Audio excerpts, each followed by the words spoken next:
सूत जी महाराज कहते हैं भगवान सुखदेव समाहित हुए, समाधि में कथा देखी, कहना शुरू किया।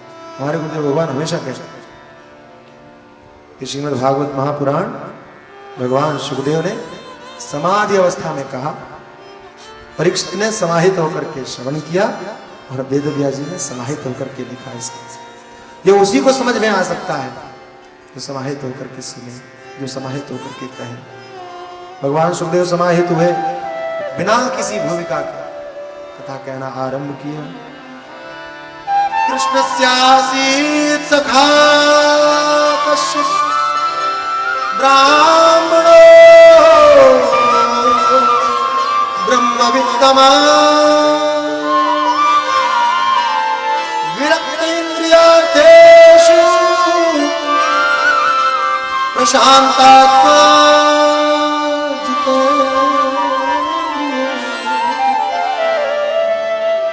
प्रशांता जितेन्द्रिय कृष्णस्यासीत् सखा। भागवत में कहीं भी किसी भी चरित्र के लिए भगवान सुखदेव के मुख से इतने एक साथ इतने विशेषणों को नहीं देखा गया। एक साथ भगवान सुखदेव के मन में सुदामा की क्या छवि है कि उनके आरंभ से पता चलता है, मालूम पड़ता है।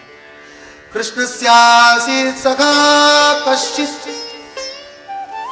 शायद आपको पता हो श्रीमद् भागवत महापुराण में सुदामा जी का नाम नहीं है, बहुत लोगों का नाम नहीं है। श्री राधा जी का नाम नहीं है, गोपियों का नाम नहीं है, सुदामा जी का नाम नहीं है, सुदामा की पत्नी का नाम नहीं है। सुदामा का नाम कहीं माली के रूप में मथुरा में वर्ण में, यहां तो नहीं है। कम से कम कोई एक मित्र थे, कृष्ण के मित्र थे। ये शब्द ही बड़ा भाव उत्पन्न करता है, मधुर लगता है। कृष्ण के मित्र थे। और मैं कई बार सोचता हूं कि सुदामा की महानता के लिए यह शब्द ही काफी है। भगवान कृष्ण ने उनको मित्र के रूप में स्वीकार किया, कुछ तो होगा, कुछ तो होगा। बने कैसे, मित्र कैसे बने? मैंने सुना है भगवान श्री कृष्ण जब पढ़ने के लिए जा रहे थे अवंतिकापुरी, रथ चल रहा था, भगवान बैठे थे, तभी भगवान को पुकार सुनाई पड़ी, हे दीन वत्सल, हे दीन बंधु, रक्षा करो, रक्ष मां, पाहि मां। भगवान के कानों ने सुना, दारुक को रथ रोकने के लिए कहा, ठहरो, कोई पुकार रहा है। दारुक ने कहा कि आपको भ्रम हुआ है, मुझे तो सुनाई नहीं पड़ा, हमने रथ को रोका, देखो यहां कोई है। दारुक उतर करके गया, चारों तरफ देखा, उसको कहीं कुछ नजर नहीं आया। दारुक ने आके कहा, प्रभु मैंने तो पहले ही कहा था कि नहीं नहीं कोई नहीं है, आपके कान बजे हैं, धोखा हुआ है। भगवान ने कहा नहीं, दीनों की आवाज सुनने में मुझे कभी धोखा नहीं हो सकता। कोई है, तुम्हें नजर नहीं आया, मैं देखता हूं। भगवान श्री कृष्ण उतर के गए और कहीं देखा, दो कथाएं मैंने सुनी हैं कि कई लोग कहते हैं कि सुदामा के पैर में कांटा लगा, ज्यादा बड़ा कांटा था, घाव गहरा था, बच्चे तो थे ही, भगवान ने अपने मुंह से उस कांटे को खींचा।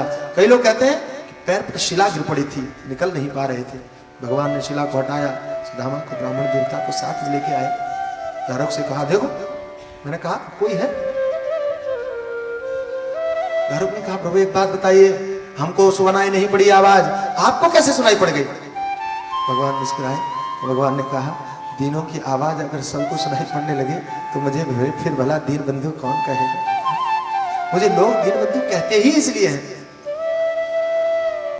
तब से मित्र है।